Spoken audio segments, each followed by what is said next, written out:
Welcome back to another episode of Rock Boys Football. 3 straight days, 3 straight commitments for the Florida Gators in the 2025 cycle.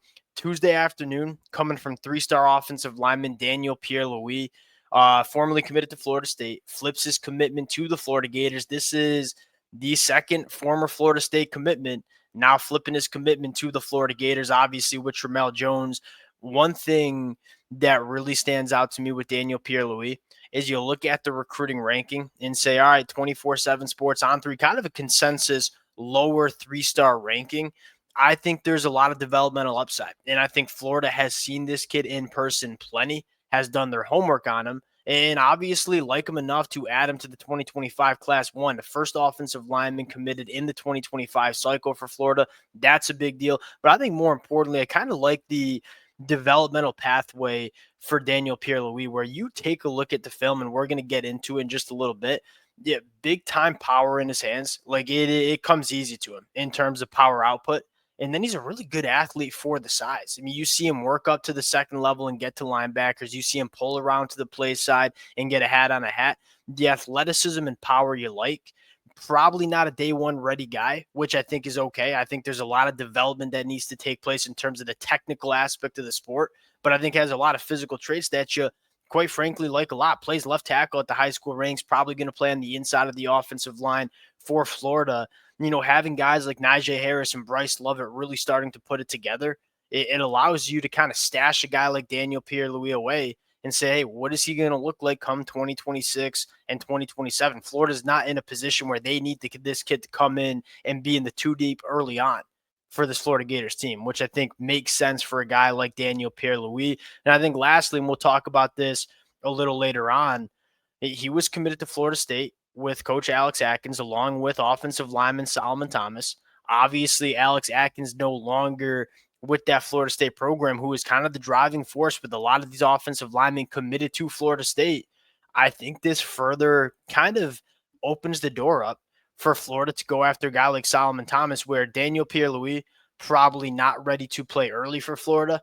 And Solomon Thomas, that's about as a day one ready prospect as it gets for the Florida Gators. Fired up to get into a little of the film now. Before we do, and as always, to the Florida Gator fans, it's been real fun last 72 hours. The amount of support y'all have shown the fellas has been amazing. I look forward to continuing to see how strong Florida can finish in 2025 from what we're hearing. There's probably some more fireworks coming down the road. Appreciate you guys rocking with it. If y'all do enjoy the content, consider subscribing to the channel. Without further ado, let's get into this one.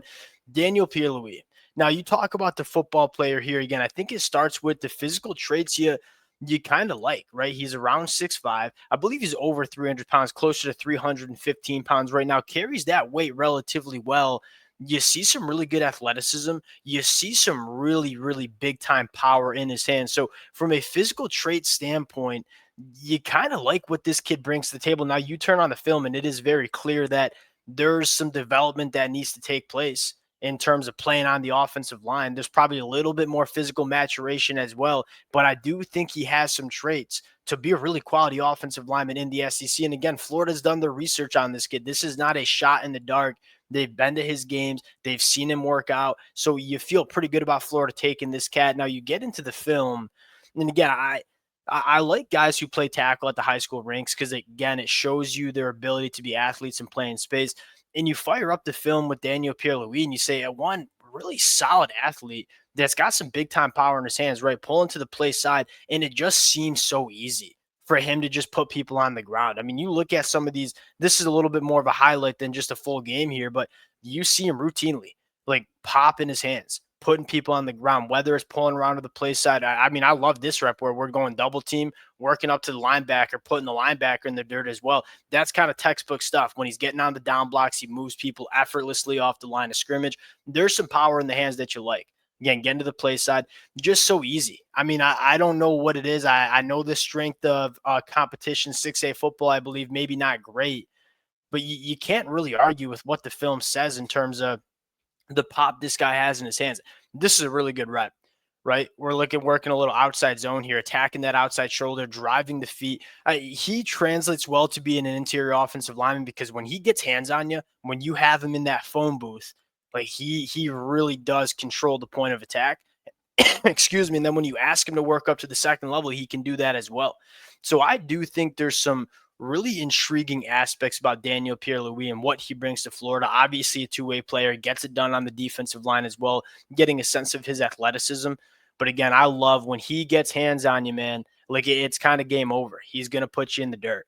And so him translating to the interior offensive line where he's going to be able to operate a little bit more in a phone booth, you feel pretty good about what he can do at that guard position. Continue to work through the film. Like, again, nice pass protection rep. When he gets hands on you, it's really hard to get away from him. You take a look at Florida in 2025, and there's like some serious buzz that Florida can finish with a top 10 class in the 2025 cycle. Now, what the avenue is for that top 10 class, it probably includes Dallas Wilson flipping. It probably includes Jamie French flipping from Texas. It probably includes Solomon Thomas coming over as well. It's really rare to see programs this late in the process having multiple opportunities to flip five-star prospects. That's exactly where Florida kind of finds themselves late in the process, right? We talked about Jamie French and Dallas Wilson yesterday. Let's talk about Solomon Thomas real quick, where obviously was committed with Daniel Pierre Louis to Florida State. There's a massive opening for the Florida Gators to go and really get into it. I know it's kind of Florida State, and he says he's pretty locked in, but then it's Florida and LSU. And I think the in-state program here has got a lot of momentum. And I think what's most exciting about a guy like Solomon Thomas is, one, this kid is about as ready as it gets. Like, if you need to rely on Solomon Thomas year one as a freshman, he's one of those rare cats that I'll say, I think he could play early. I don't know if he'll be great, but I think he's certainly a guy that you could rely on as a true freshman. And it's nice to see Florida kind of building out this offensive line class. And with Alex Atkins no longer with Florida State, and kind of there's really just a lack of a clear future with this Florida State program, I wonder if Florida can kind of get back in for Solomon Thomas. And again, so it's Solomon Thomas, it's Dallas Wilson, it's Jamie French. It's a lot of guys that Florida suddenly has opportunity late to go out and flip and potential. I mean, it's kind of crazy to say we're sitting here end of November. I mean, 3 weeks ago even, and this was a class that looked like it wasn't even going to be a top 40 class in the country. Now you're sitting as a top 30 class, trending for multiple top targets in 2025. It has the ability to be a really, really exciting last couple of weeks for Florida. This is the exact time to get hot. You know, when you talk about recruiting, a lot of it is momentum. When other kids see all these talent going to Florida, they look at Florida, they look at the direction and say, yeah, I could see myself kind of going there as well. Go back over 12 months ago. This was not this summer, but last summer. We all remember that weekend where Florida ripped off, 5 or 6 commitments? This feels like kind of a similar time period. So you're getting hot at the right time where you're playing offense. You're the hunter. You're going out and trying to grab these top prospects from other programs. We'll see how it finishes up.